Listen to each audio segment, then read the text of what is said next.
Doutora Laíse.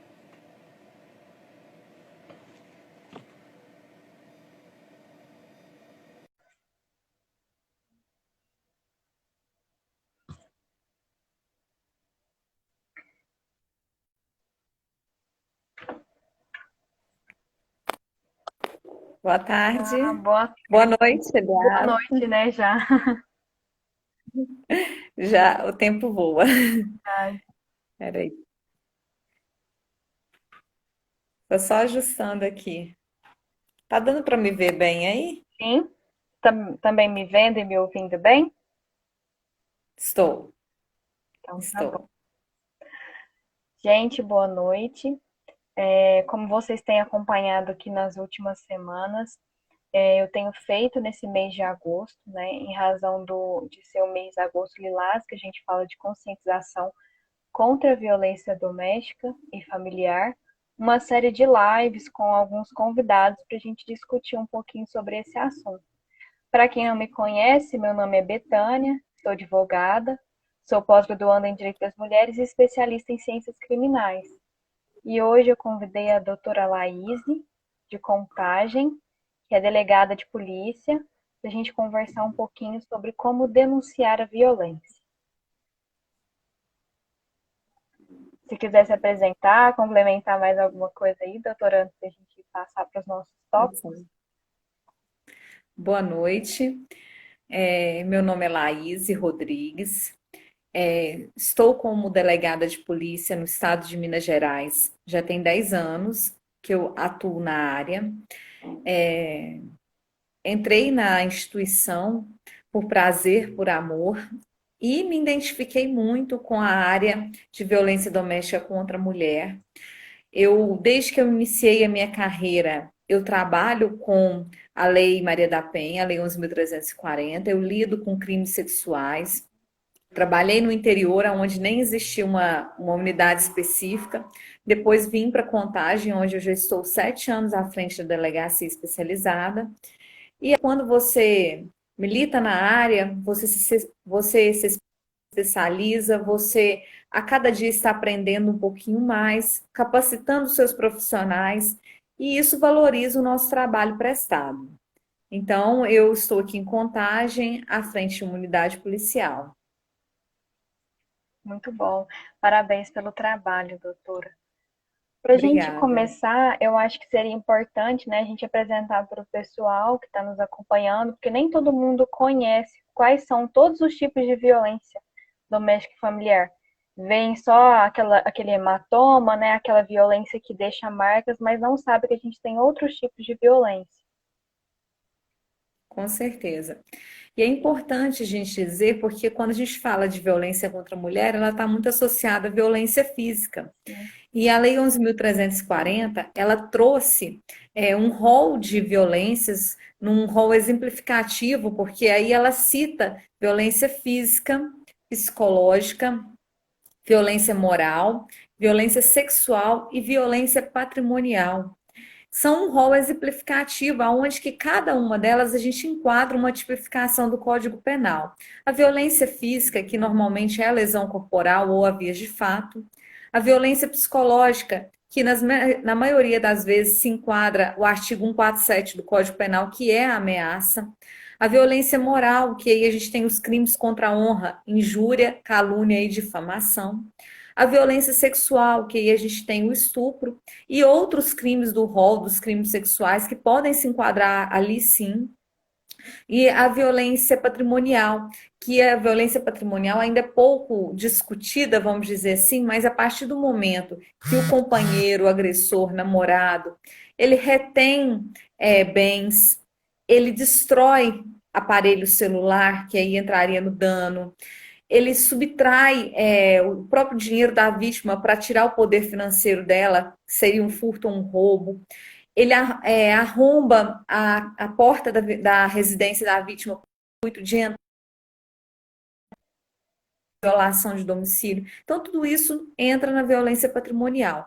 Então, acredito que é bom a gente informar, e o mês de agosto lilás é referente a isso, a informação e divulgar que a vítima sofreu algum tipo de violência, ela foi ali tolhida nos seus direitos, ela procure uma unidade policial e denuncie. Não pense que é só, ele só me ameaçou, ele nunca me bateu. Não. A ameaça já é um crime. Ele só retém meu aparelho celular porque ele não quer que eu converse com ninguém, só me entrega ele a hora que eu peço. Também é um crime. Ele só me obriga a manter relação sexual com ele. Também é um crime. Porque a maioria das mulheres acreditam que violência doméstica é ele me bater, é ele me deixa marca. Porque às vezes, não, ele me deu um tapa, mas não ficou marca, não. Então não foi nada. E pelo contrário, é um crime. É bom a gente fazer essa análise, né? Expor isso. Inclusive, aqui em Sacramento, a gente até teve acesso a um flyer, parece que está, salvo engano, está sendo distribuído pelo Tribunal de Justiça de Minas, que é o violentômetro, né? Que onde a gente tem aí várias atitudes que a gente se enquadra aí, até chegar ao ápice da violência, né? Que é uma lesão corporal grave ou até mesmo um feminicídio. E é importante as vítimas se conscientizarem, né, que elas estão vivenciando um relacionamento abusivo, elas terem essa noção, porque muitas não têm. Acaba sendo algo tão comum, porque às vezes viu o pai fazer com a mãe, acha que aquilo não é nada, né, que é o jeito dele, muitas colocam dessa forma, mas é o jeito dele. Não, não é o jeito dele, né, é um tipo de violência. Então, muitas mulheres não percebem que estão sendo vítimas. A gente aceitar e dizer, não, mas ele é assim, ele vai mudar. Não, ele fala desse jeito comigo porque ele disse que ele viu o pai dele fazendo isso, mas ele não precisa reproduzir. A nossa luta hoje é que os homens, eles entendam que eles não precisam reproduzir certos comportamentos machistas que eles foram criados numa sociedade totalmente patriarcal, onde o homem se sentia dono da mulher, impunha certas situações para ela, e hoje, nossa, eu digo nossa porque eu falo que tem que ser de todos e todas. A nossa luta hoje é para desconstrução desses preconceitos, desses valores, entender que nós não somos objetos, nós não precisamos passar por nenhum tipo de violência, e que igual a gente tem que respeitar o companheiro, o homem, o namorado, eles também têm que respeitar a gente. O respeito há de ser mútuo no relacionamento. Exatamente. E dentre esses tipos de violência que você colocou, você que tem experiência e tanto tempo, né, atuando na frente da delegacia de polícia, quais são as mais comuns? Olha, eu não posso dizer assim, hoje, a mais comum, porque todas as formas são recorrentes. Porque às vezes ela chega na unidade policial para denunciar uma lesão corporal, mas por trás dela tem todas as outras. Então, a hora que ela começa a contar, ela chega lá porque ela está machucada, ela tem um hematoma, ela tem uma lesão aparente, então ela vai ser encaminhada para o Instituto Médico Legal, vai fazer um exame de corpo de delito, mas por trás daquilo ali tem todo um contexto que ele já ameaçou, ele já a obrigou a manter relação sexual, ele já reteve objetos dela para ela não ir trabalhar, para ela não sair de casa. Eu já vi casos do homem subtrair documentos, aparelho celular, bolsa, tudo que ela podia ter, que ela pudesse sair e deixar ela sem nada para falar assim: ó, daqui você não sai, eu tô com tudo que é seu. Se você for, você não tem documento, você não tem dinheiro, você não tem chave, você não tem celular, não tem nada. Então, assim, a questão hoje é mostrar que essas formas de violências, elas têm que ser denunciadas, e quando a mulher chega para denunciar uma lesão corporal, eu afirmo, não foi só lesão corporal. Tem mais coisa ali atrás. E aí vem todo um histórico. Infelizmente, quando ela denuncia, ela já vem com um histórico de agressão, de lesões, vamos dizer assim, muito mais graves do que aquele dia que ela compareceu na unidade policial. Mas geralmente o que leva as vítimas a fazerem a denúncia é a violência física, né? Na maioria das vezes. Infelizmente, ainda a violência física e, em alguns casos, a ameaça. Mas quando a gente tem a grande parte das vítimas que comparecem lá, elas estão machucadas e elas já relatam: olha, ele já até me bateu, mas não ficou marca. Então eu não procurei a delegacia, não. Então elas mesmas menosprezam aquela situação anterior de violência que ela sofreu e que é grave. E que eu acho que toda mulher não pode menosprezar que de uma ameaça vira um feminicídio. Qualquer forma de violência ali não subestime, porque se o homem ele começou a ameaçar, ele pode te matar, acredite. Outra coisa que eu acho interessante a gente colocar, e aí é uma coisa que eu até tenho, eu desenvolvo um trabalho com pesquisa acadêmica, né? E já escrevi sobre esse assunto, a questão do acesso à justiça para as mulheres vítimas de violência doméstica e familiar.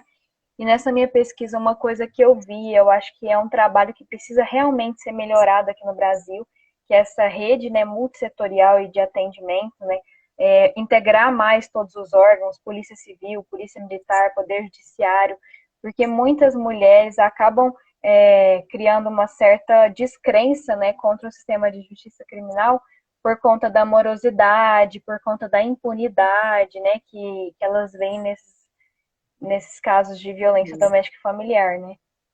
Então acabam Com deixando certeza. de fazer a denúncia. Com certeza. E a própria lei, ela trata, eu não vou me lembrar agora o artigo, mas ela fala que a violência doméstica contra a mulher, ela será combatida em rede, uma rede de enfrentamento, onde todos os órgãos eles vão estar interligados, com profissionais capacitados, para poder acolher aquela mulher e não desmotivar, porque é igual você disse, infelizmente, às vezes quando ela chega a procurar demandar algum setor, algum órgão, ela se sente totalmente vitimizada novamente por falta, às vezes, de um profissional capacitado, por falta de um acolhimento que, às vezes, o setor não tem ou desconhece. E a questão também da falta de próprio pessoal mesmo, não tem pessoal para trabalhar, a falta de recursos humanos. Aí eu vou te dar um parêntese, eu não sei como é a cidade de Sacramento, e eu sei que a realidade de alguns municípios mineiros ainda é muito aquém, justamente porque não tem pessoal, às vezes a demanda ainda é pequena e eles não olham com tanto carinho. Mas aqui em Contagem a gente conseguiu capacitar uma rede de enfrentamento que está toda interligada. Conseguimos colocar toda essa rede conversando entre si, que se uma mulher hoje comparecer a um espaço Bem Me Quero, que é um centro de referência de atendimento à mulher aqui que a gente tem do município, ele sabe para onde encaminhar. Se comparecer à unidade policial, a gente sabe para onde fazer os encaminhamentos. E é fundamental isso. A mulher se sente acolhida, empoderada, e ela vai falar: não, eu tive em tais setores e realmente o sistema funciona. E consequência disso é um poder judiciário que vai conseguir simplesmente, vamos dizer assim, fazer o seu papel, que é a prestação do serviço público com uma sentença condenatória, que muitas mulheres elas querem ver o agressor condenado, mas para isso, a gente por trás disso tudo, a gente precisa ter uma delegacia forte, capacitada, com profissionais que vão estar ali dispostos a trabalhar, que vão fazer o papel dele, instruir bem um inquérito policial, o Ministério Público que vai oferecer uma denúncia e o juiz que vai oferecer, vai fazer audiência e vai dar uma sentença condenatória. E isso é rede, isso ninguém faz sozinho. Infelizmente, assim, seria muito ignorância da minha parte dizer que a gente combate violência doméstica sozinha. Eu não combato violência doméstica enquanto policial, a gente combate em rede. Com certeza. Então, em relação à realidade aqui do município, realmente é um município de 26 mil habitantes, é uma cidade bem pequena. Eu já fui estagiária da Delegacia de Polícia Civil aqui da Comarca, na época, e ainda hoje permanece assim o cenário, não há uma capacitação assim técnica específica para lidar com essas questões de gênero. E apesar de ser um município pequeno, eu estou envolvida em um projeto social que até falei para o pessoal que vou divulgar que depois que eu estou aguardando uma confirmação, assim, ter uma certeza para poder soltar a informação, né? Mas a gente teve contato nesse projeto que a gente está desenvolvendo com um relatório da Polícia Civil de Minas, e mesmo o município de Sacramento sendo tão pequeno, é o 21º município com pior índice de violência doméstica e familiar. Então, um município Olha, tão pequeno, com um índice tão alto, a gente está tendo em torno de 15 a 20 medidas protetivas por semana. É um número muito Nossa, é um número grande. alto. Pelo número do município é alto. É um número E muito aí eu vou grande te mesmo. dizer, a gente tem que ter vontade para as coisas acontecerem. Se a gente tem pessoas que têm vontade para melhorar, e eu não estou, seja uma crítica construtiva a todas as instituições. A partir do momento que você está à frente de um órgão público e você tem vontade para que aquilo melhore, a gente corre atrás de uma capacitação, a gente corre atrás de melhoras para aquele atendimento, para aquela vítima não ser revitimizada. É da minha pessoa, eu falo assim, que quando a gente tem um cenário que tudo está desfavorável, isso é perfeito, porque a hora que você começa a fazer as coisas, você começa a ver resultado. Então, às vezes, um cenário igual Sacramento, está dizendo que tem uma demanda, se houver algumas movimentações, até mesmo a nível de município, com relação a uma rede, com relação a uma conversa, uma tratativa com o Poder Judiciário, com o Ministério Público, tudo isso é um caminho, é um início para que isso melhore, porque vai impactar diretamente nos índices de violência. Se a gente tem uma rede funcionando, que vai dar uma resposta estatal, quer seja punitiva ou não para o agressor, a gente vai mostrar para a própria vítima e para a população: olha, se você praticar violência, aqui, eu estou aqui para fazer o meu papel, vai ter uma punição. Então, eu acho que isso é importante. O diálogo, ele não pode ser somente eu e minha instituição, ele tem que ser em rede quando se trata em violência doméstica contra a mulher. Com certeza, essa questão que você colocou, eu ia pontuar agora. A gente teve acesso a esse relatório porque a gente começou a pesquisar e correr atrás de dados. Mas quando a gente mostrou, por exemplo, para o prefeito, ele não tinha conhecimento disso. O Poder Judiciário não tinha conhecimento disso. O Ministério Público não tinha conhecimento disso. Assim, eles estão ali lidando diariamente, mas nunca pararam para falar, vamos analisar um relatório, vamos ver os dados, como é que está acontecendo aqui, entendeu? E tentar trabalhar em rede. Então não adianta a gente guardar as informações para si, isso precisava ser Não, compartilhado, né? Talvez um sistema único em que todas essas informações fossem cadastradas e todos os poderes, os órgãos públicos tivessem acesso a esse tipo de informação, a gente conseguisse fazer um mapeamento do número de mulheres na cidade que está com medida protetiva vigente, né? Qual a região dessas mulheres, qual a região da cidade que está tendo maior incidência. com E uma coisa que eu certeza. não vejo, por exemplo, do painel de enfrentamento à violência contra a mulher do Conselho Nacional de Justiça, a gente consegue ver números de processo, mas a gente não vê nenhum dados da pessoa. Por exemplo, raça, não vê, por exemplo, escolaridade, classe social, né, assim, poder aquisitivo financeiro. Essas coisas precisam ser analisadas até para a gente implementar políticas públicas para poder enfrentar, né, as violências. É.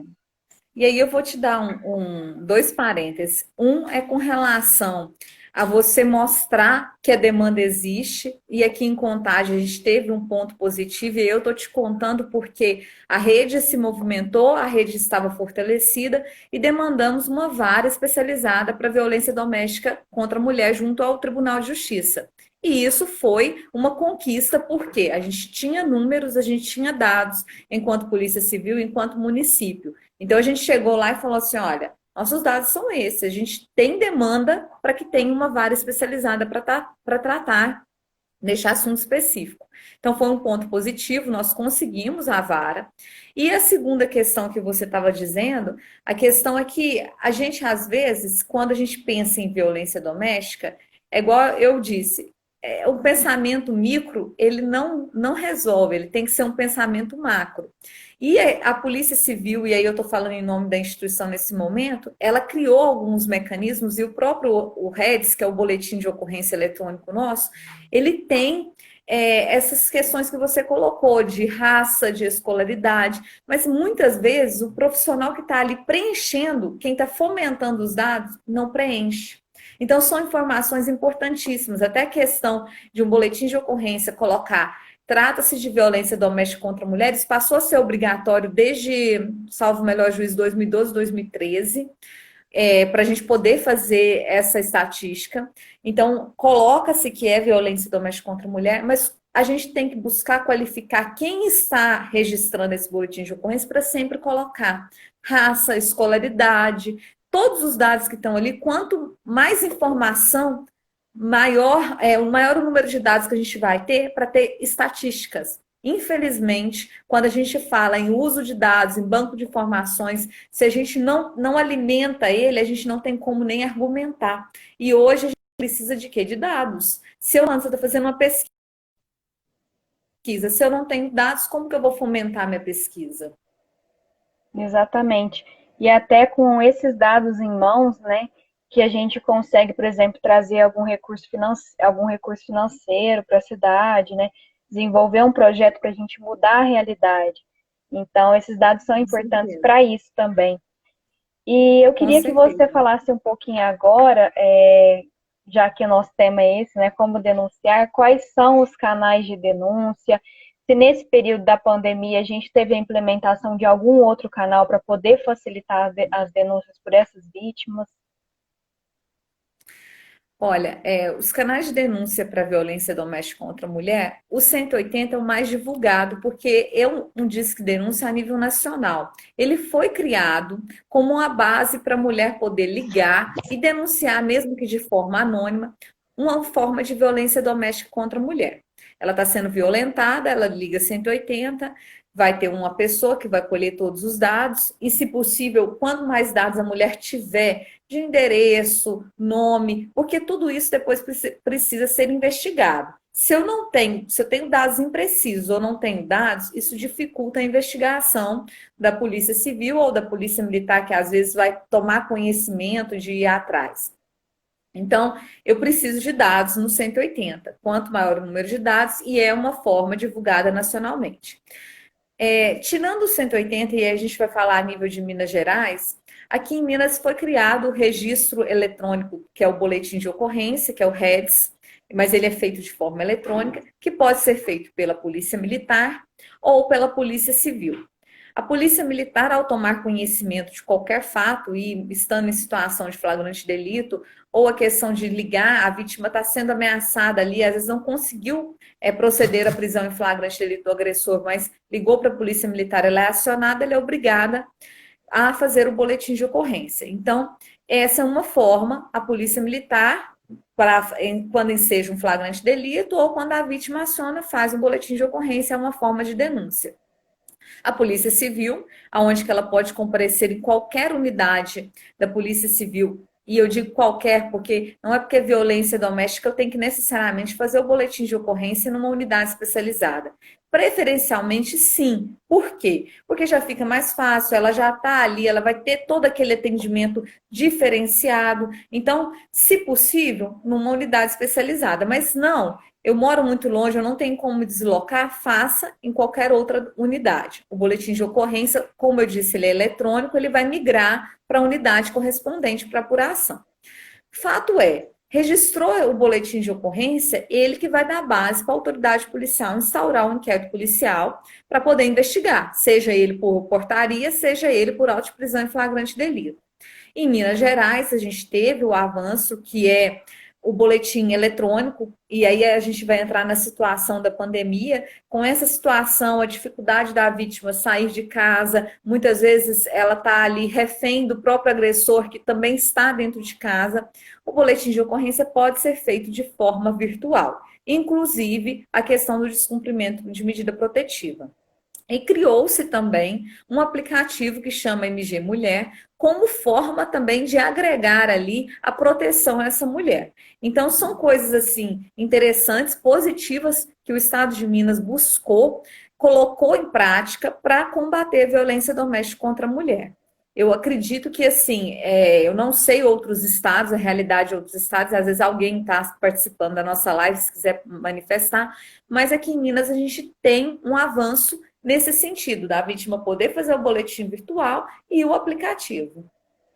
Esse aplicativo até é bastante interessante, eu tive a oportunidade de baixar ele por conta de alguns projetos que eu estou envolvida, eu queria entender melhor como ele funcionava. Além de você ter ali os canais de denúncia, você também consegue criar uma rede de apoio dentro do próprio aplicativo. Então, no momento que você está sendo ali ameaçada, violentada de alguma forma, você consegue acionar alguém daquela rede de apoio que você criou. Eu achei muito interessante isso.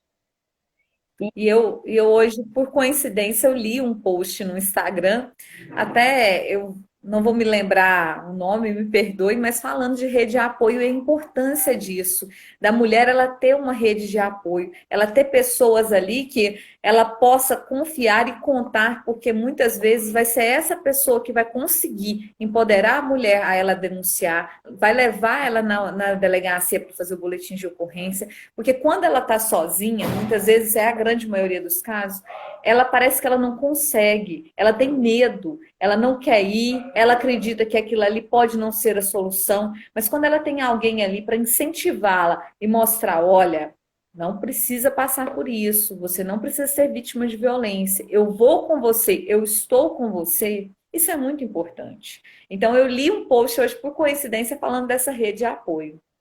Uma coisa que eu queria te perguntar, o 180 ele também pode ser utilizado por terceiros que tenham conhecimento de casos de mulheres que estão sendo vítimas? Só já vou te responder, só dar boa noite aqui para Marta. Marta é uma colega nossa aqui. Boa noite, Marta, tudo bem? Eu não cumprimentei a todos que foram entrando, mas sintam aqui cumprimentados. Boa noite a todos que estão participando. O 180 pode ser sim feito por terceiro. E o terceiro que faz essa denúncia, ele também pode usar-se do anonimato, não se identificar.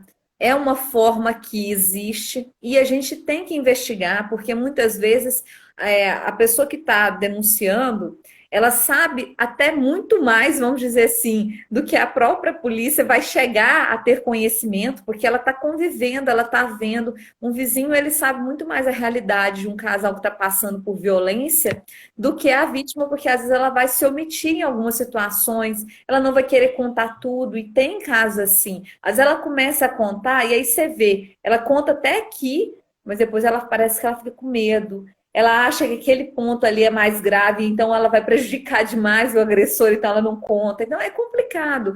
Quando você fala de violência doméstica, é um tema ainda muito sensível e a gente tem que saber lidar com ele, até mesmo para poder atender bem essa vítima, para que ela consiga sair do ciclo de violência. Senão, ela vai comparecer na unidade policial, ela vai entender que aquilo ali não funciona, que não vai ser a solução para ela e que o que ela tem é que passar por aquilo, que ela tem que ser vítima e vai voltar para o ciclo de violência.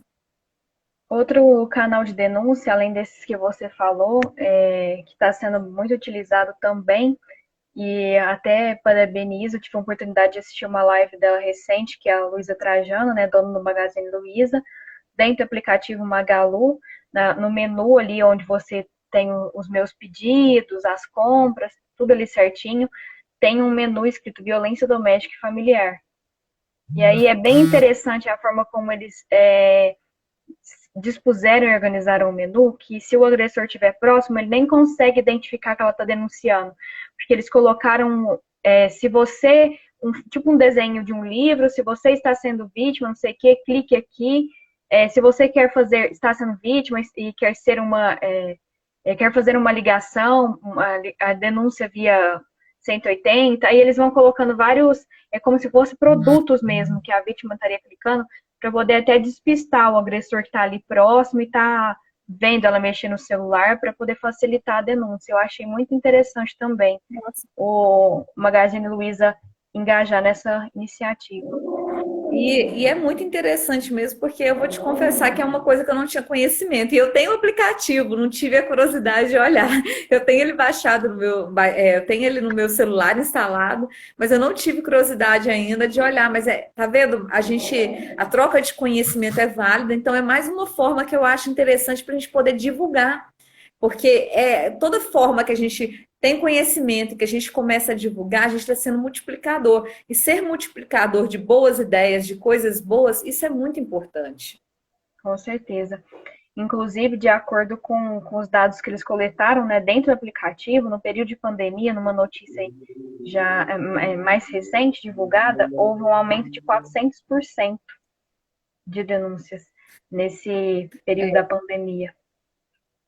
Essa situação de exceção que eu digo que a gente está vivendo, e aí eu até fiz uma live com uma outra colega, falando sobre o assunto, ela é muito complicada e delicada, porque às vezes a vítima, ela era vítima de agressão, ela conseguia denunciar, mas a situação agora parece que ela está perdurando e sendo mais constante, porque o agressor está em casa, ficando mais tempo em casa, muitas vezes desempregado, fazendo uso de bebida alcoólica e de droga. Então, são vários fatores que eu penso que estão ali motivando e aí mais vítimas sendo vítimas novamente. Porque eu digo que aumentou, mas a questão que a gente tem que olhar é que aumentou, às vezes a vítima ela já era vítima e o agressor ele está ali convivendo mais tempo com ela. E aí ela está muitas vezes cerceada do seu direito de ir e vir, porque é a situação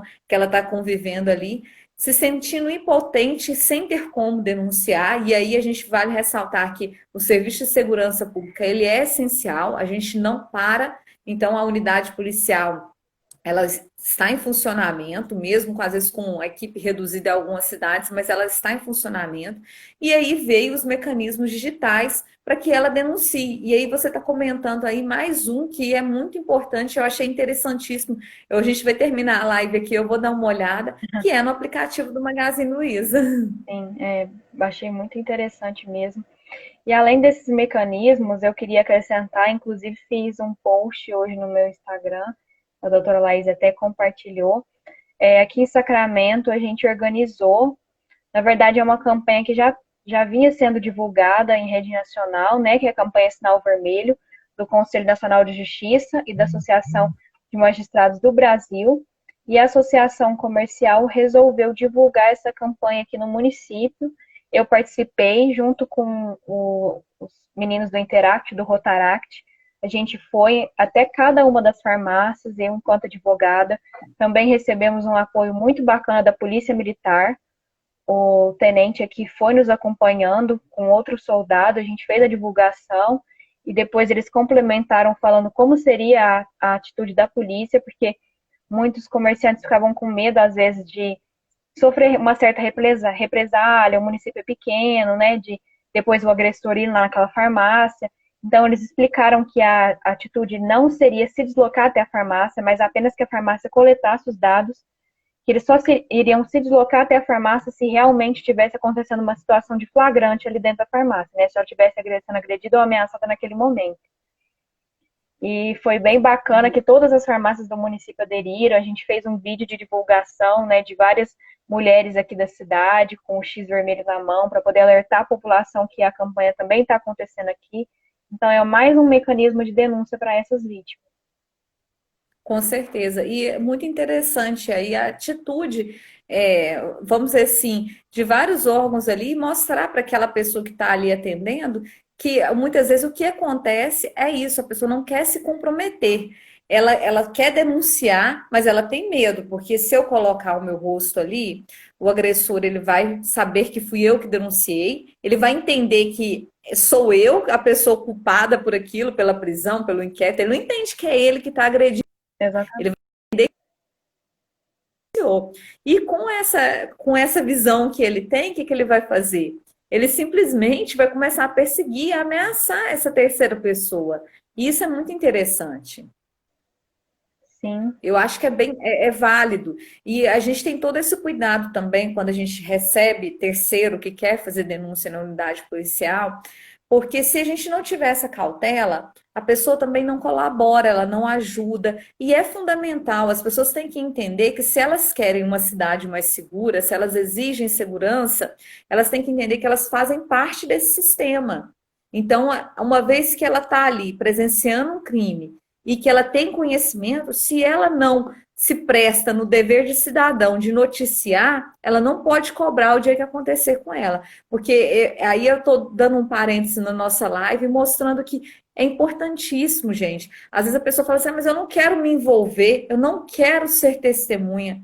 Você não quer, mas se você quer segurança pública, você quer andar na rua e não ser assaltado. Você quer andar na rua, não ser assaltado, e se alguém for, você quer que o bandido seja preso.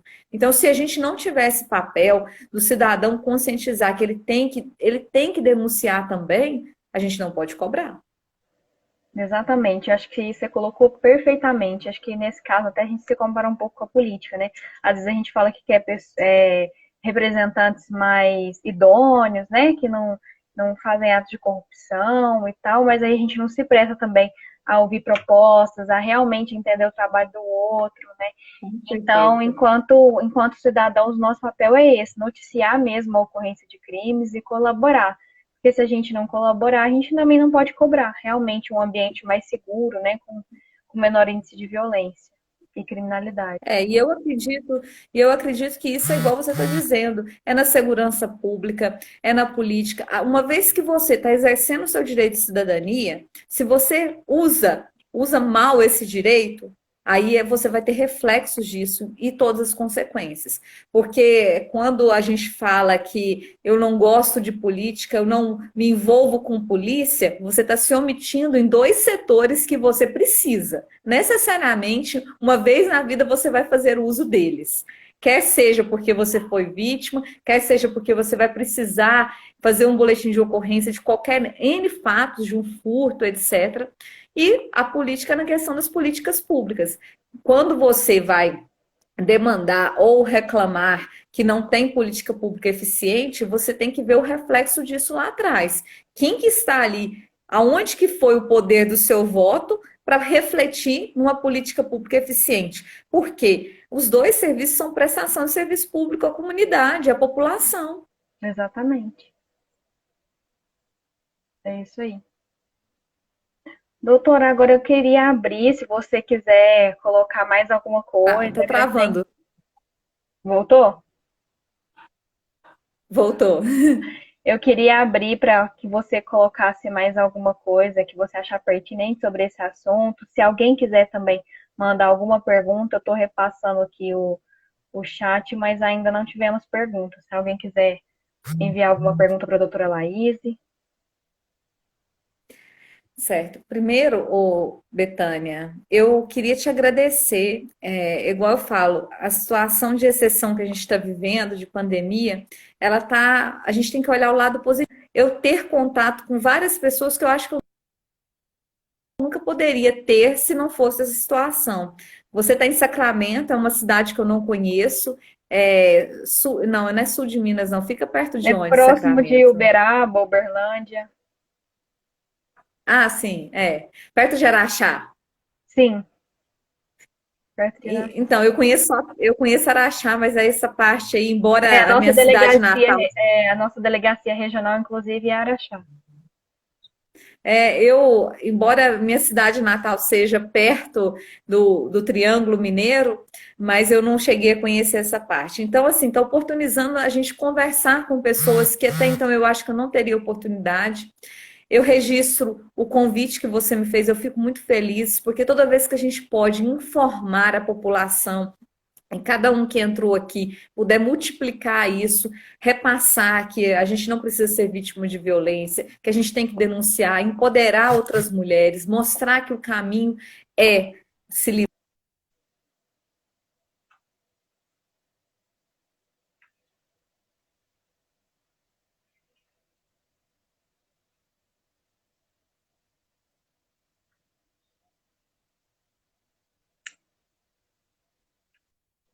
Ah, agora voltou.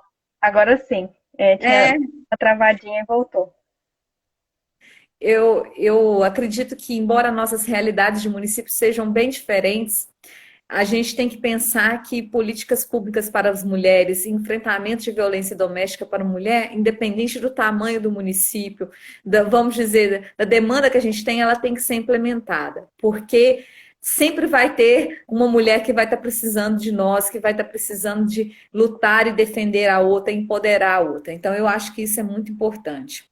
Com E certeza. registrar aqui tudo que a gente disse aqui nessa live, a título de conhecimento, e mostrar que o Agosto Lilás, ele foi um mês escolhido para poder informatizar as vítimas de violência doméstica, mas não precisa ser somente o Agosto Lilás, não. Informatizar, mostrar conhecimento, conscientizar, mostrar que a violência existe, ela pode ser feita o ano todo. Porque quanto mais mulheres tiverem consciência, quanto mais mulheres souberem e puderem ajudar as outras a denunciarem, a não ser vítima, isso é muito importante. Realmente. Tem que ser assim, essa informação, né, esse conteúdo informativo voltado para essas mulheres tem que ser contínuo mesmo, para que a gente consiga, né, levar esse conhecimento no sentido de que a violência, o número de denúncias aumente, a gente tome medidas para isso e a violência diminua. A Larissa deixou uma pergunta aqui. Eu vi uma reportagem que o delegado ia poder deferir a medida protetiva de urgência. Isso realmente foi aprovado? Larissa, boa noite. Não, ainda não foi aprovado. Isso está tramitando no Congresso, é um projeto, uma proposta que tem, mas ainda não foi aprovado, não. E a gente hoje ainda faz requerimento de medida protetiva, que ele pode ser feito tanto pelo advogado, pelo Ministério Público, Defensoria Pública, o qual é encaminhado ao Poder Judiciário e o juiz que defere ou indefere sim ou não as medidas protetivas. Eu não acredito que essa proposta ela vá passar por várias N de situações, mas ela seria plausível porque o delegado ele está ali, ele está no momento, no calor dos fatos, ele que está atendendo aquela vítima a primeira vez, então ele tem melhor, vamos dizer assim, ele vai poder pesar melhor se poderia ou não ser deferida. Quando o juiz recebe a medida protetiva, essa medida protetiva ela já está ali uma oitiva e um pedido. Então, ele não sente aquele clamor, ele não viu a vítima contando a situação. Então, são situações que eu acredito que, se vier a tramitar e passar e efetivar, é positivo, mas por enquanto ainda não.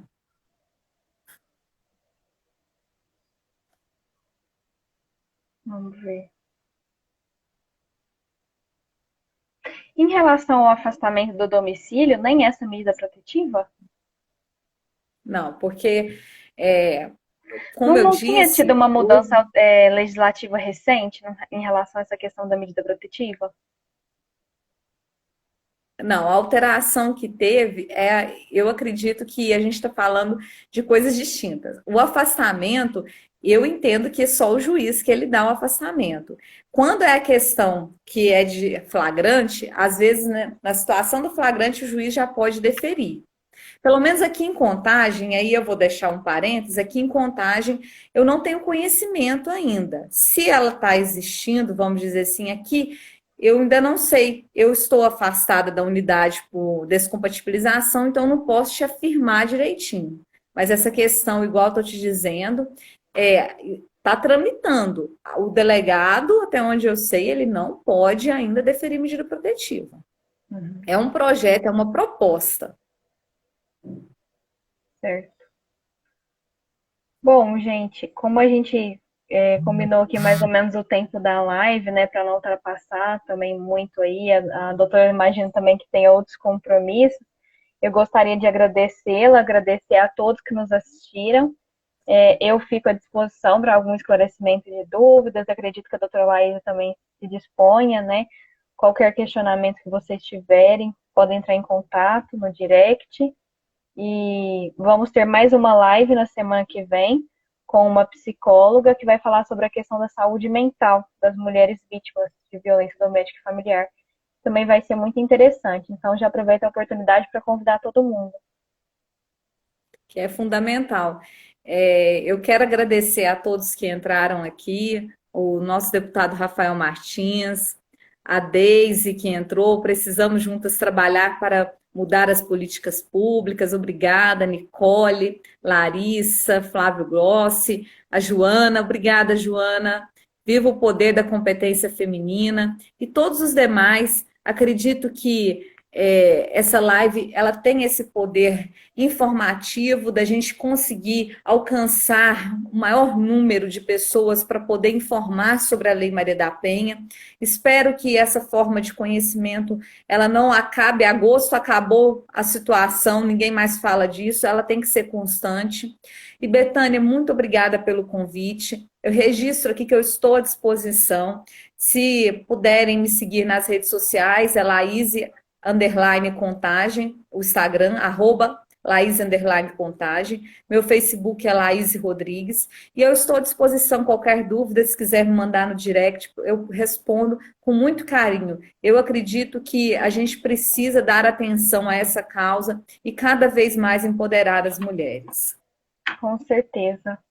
Boa noite, viu, doutora? E mais uma vez, muito obrigada a todos. Ô, Betânia, você vai deixar essa live salva? Só um Sim, parêntese. sim, vou deixar salvo Ah, então, quem não gente, ó, conseguiu. quem não conseguir assistir e quiser assistir novamente, a live está salva no Instagram da Betânia. Muito obrigada, doutora. Te agradeço muito de coração. Boa noite. Boa noite. Tchau, tchau. Tchauzinho.